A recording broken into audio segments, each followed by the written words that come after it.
I'm speaking to Carlo DiClemente, who is Emeritus Professor of Psychology at the University of Maryland, Baltimore County. He is Director of the Maryland Tobacco Control Resource Center, the Director of the Center for Community Collaboration, and the Home Visiting Training Center. But most importantly, Carlo DiClemente is a household name in the addiction field.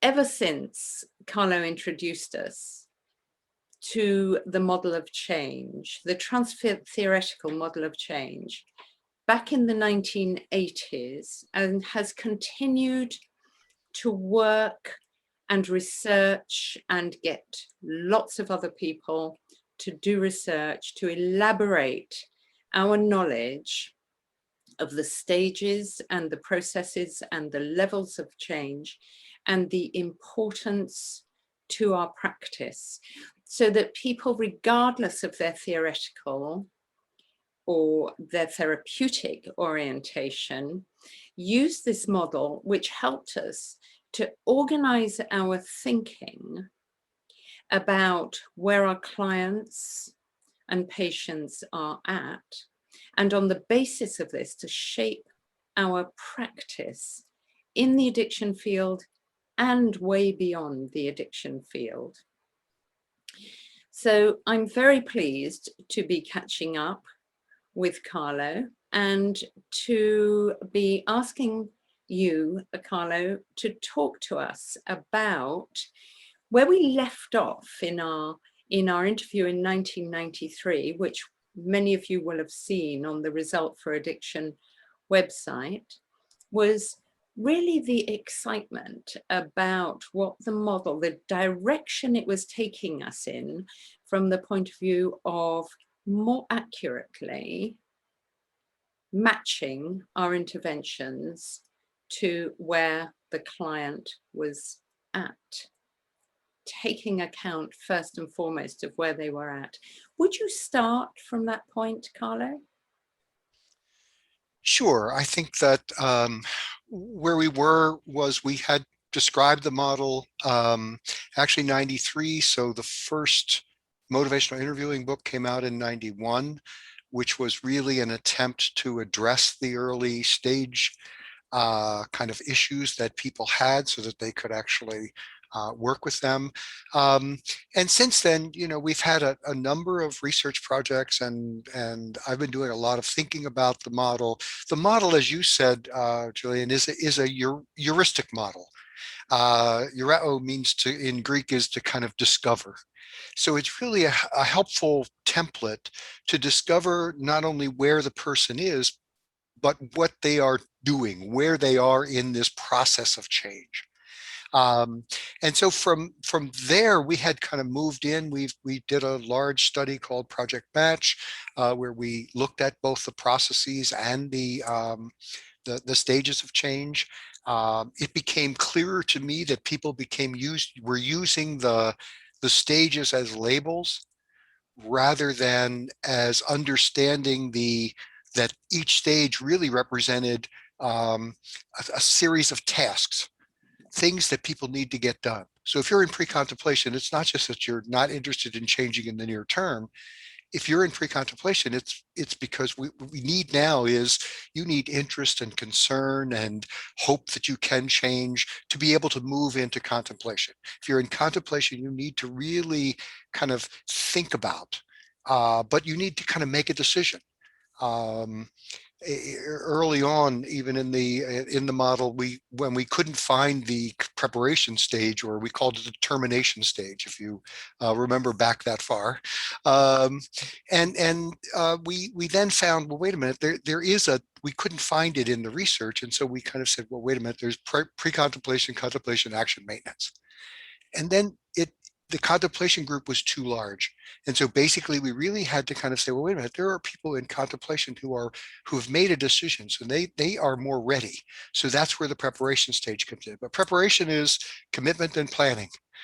And that's the tasks of the people. So what you're trying to match is really the challenges that the individual is facing at each of those stages and the tasks that they need to complete. The other thing that I think has happened is I've begun to understand that these tasks can be done more or less well. So you can move forward. And I'm a former smoker, so I have experience of kind of addiction and kind of moving through that process. But you could move forward and in this process and with a half-hearted decision. That's not a good way to go, because you're not going to really have the commitment and the planning, and you're not going to be able to implement and sustain that through the withdrawal period and whatever. So I've been thinking about how this process and these processes that we talked about, the experiential and the behavioral processes, are needed to deepen the completion of the tasks in order that people get this process right to be able to sustain it over time. And that's how I see it now in terms of that and we could talk later about relapse, but that's the recycling process. People going through this process multiple times have to learn how to get it right. And what have you found to be the main implications for practice from your research? There has been a lot, both of yours and other people's research, on matching interventions, trying to match the interventions that practitioners offer and work with their clients to these, what you're describing as these natural processes of change. Yeah, I think there's two parts of that to answer that. The first part is, I think that we can mismatch. So it's really clear that I can take people who are in pre-contemplation or contemplation, give them a lot of action-oriented kinds of things to do, and they don't do them. Yes. And it doesn't get done. So we're really mismatching kind of our things. We found in one of our research projects with Mary Velasquez and when we were doing our book, the group therapy manual, we were testing the group therapy manual, and we did a more motivational and then a more advice kind of regular kind of group. And what we found is that when we had to kind of do our group therapy in 8 sessions, because we had to control the research, the people who were further along did worse in the process, because the first 4 sessions were all about pre-contemplation and contemplation. And so I do think you can mismatch, you can kind of not be there where they are, and you can try and hold people back. So that's the first part of it. The second part is, I think many different kinds of treatments can match depending on whether they are promoting the tasks. And that's part of what we found out in Project Match, that the treatments didn't discriminate the outcomes, but the process variables did. So commitment, or kind of taking responsibility, less struggling to maintain. So those are 2 measures of the Eureka. More confidence, less temptation, and behavioral process activity predicted long-term success. So I think that it's the personal profile that's really predicts, rather than necessarily the type of treatment. So I think all kinds of treatments can really work to match if you're really looking at where the person is and not mismatching. And I think you've said this, it would be useful to say more about the idea of assessing where the person is at. So you're talking about assessing those processes that have occurred and that need to occur. One of the real challenges for practitioners is to get that assessment right, because sometimes there's a difference between what clients say and what their level of commitment, what their level of decision making is. What can you tell us about helping practitioners to make their assessments of where their clients are at more accurate? So I think the first thing and the most simple thing is listen. listen to what the client is saying, because I think, and you've got to have you've got to have a setting where it's okay for them to say whatever they want to say.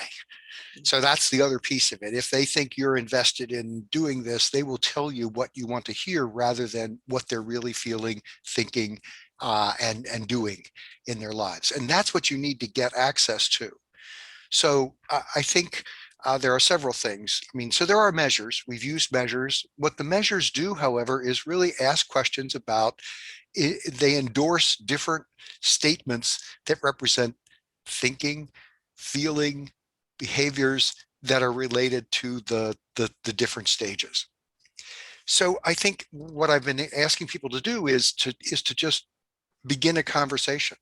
So sometimes you can begin that conversation by using a readiness ruler and just saying, well, how ready are you to do this? Now, you have to be specific about what this is, because the stages for cutting down and the stages for quitting may be different. People can be in different stages for those two goals. So you have to be really clear what the behavioral goal is. And then you can kind of ask them, where are they in this process of getting there? When we do our group therapy, we actually we teach the stages to the clients and ask them to self-assess. So that's another way that people do that. Now, typically they will self-assess maybe a stage ahead of where they actually are. So we all like to see ourselves as a little further along than we are. So I think clinicians need to kind of see where people are and listen to what they're saying.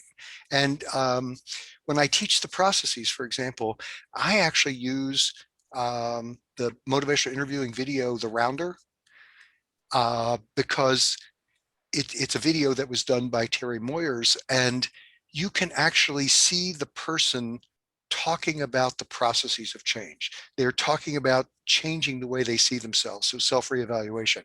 And they're talking about environmental reevaluation, how it's going to be better for them if they really are able to keep their job and not lose their job over this drinking incident. So you need to be listening for the processes of change as you're kind of talking with your client and seeing where they are and what they're engaged in. And again, change talk and sustain talk. I think listen to both of those, because I do think that the change talk can tell you a little bit about where they are, and the sustain talk tells you a lot more about where they are also in terms of the ambivalence or the reluctance to do it or the lack of firm commitment and all of those kind of things. So I don't think it's that difficult if you're listening and you don't think of the stages as boxes, that I have to keep a person in this box or oh, now when do they go in that box? Because if it's a series of tasks, you're trying to get them to complete the tasks. Good. Okay. So this might be the time to move on to what you were saying earlier about relapse and the way that you're thinking about relapse has changed, and what's the relevance of the points you've just been making to our understanding of that? So again, I think the fact, well, first of all, relapse is not a problem of substance abuse. Relapse is a problem of behavior change. It's not, we have relapse with diabetes and other chronic conditions. We have relapse with people trying to do exercise and diet and other kinds of things. So relapse is a problem of behavior change. It's a problem of instigating and sustaining behavior change. And so people have a hard time doing that.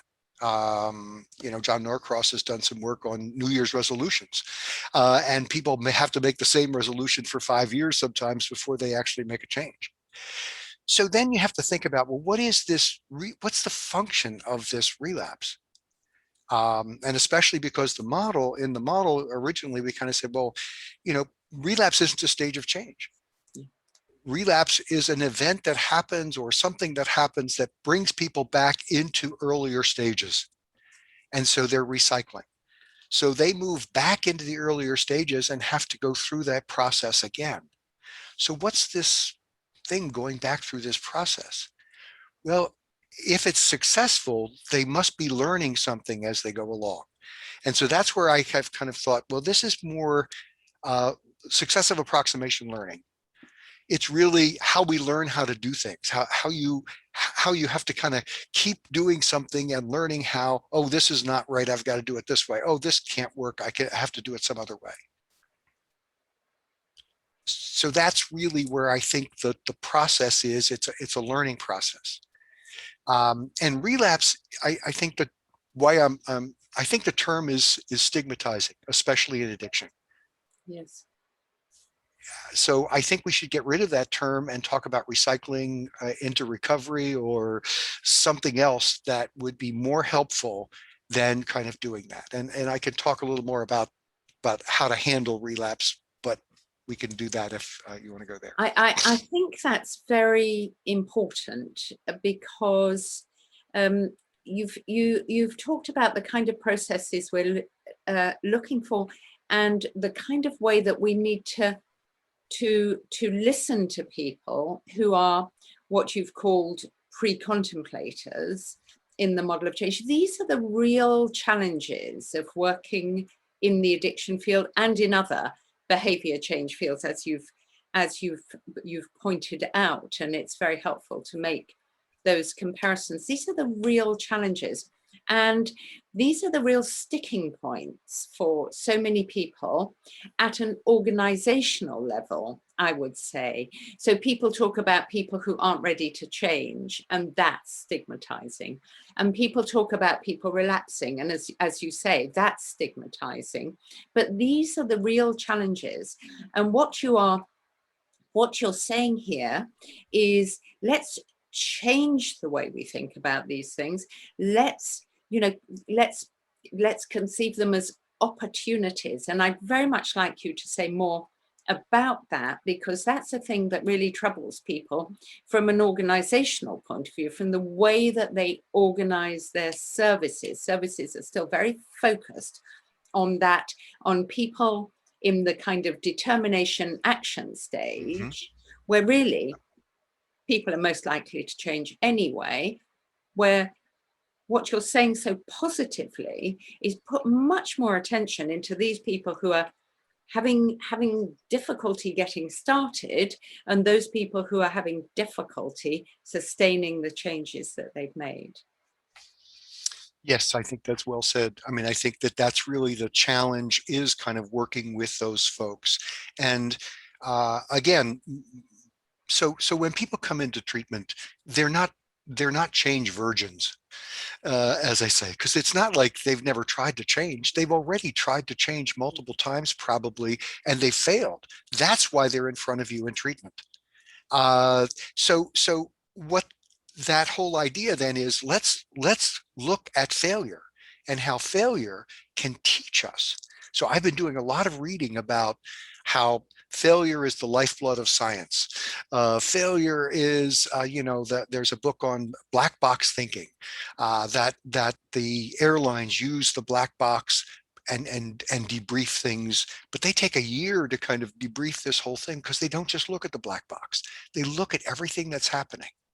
And what I think has happened in the field is, Marlott and the relapse prevention people have really given us a lot, but the focus then became on became on cues and how to then triggers and those kind of things. Well, cues and triggers are only relevant really in the action stage.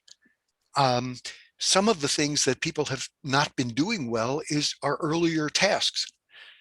A significant amount of concern, a solid decision, a commitment, the plan. So we need to debrief the whole process when we're talking about that with individuals. And we need to kind of find out how they can learn from what happened, not just about the triggers, but also about their process, that the decision-making process was somewhat flawed. They were really doing this for somebody else. They weren't doing it for themselves. We need to kind of help them find the values that are going to support them to make changes in the long term. So there is a larger conversation that has to happen. And again, it's the person who's in charge of the change, not the treatment. this is such an important message to get across, and one has a feeling that something really needs to shift very much so. In the UK, everybody is has been talking about treatment completions, and this is a very kind of politically driven way of thinking about treatment, that you get to a point, and this has been a challenge for so many years now, this how do we do what you're saying, which is we know that relapse is very common. Let's make it a central part of a process rather than saying it's a reason to discharge people, to say, you know, maybe give it a rest and so on. This is a real challenge for people in the particularly those people who work as part of an agency, of an organization. Yes. What needs to happen to change this? Maybe that's a political question. Yeah, I can tell you in 2 seconds. No, nice, easy question. I think, you know, even the research. So research and focus has been on what we do as providers. Okay, so we've studied the relationship, we've studied the strategies, we've studied different types of treatment, we've studied how we engage people in treatment, we've studied ourselves.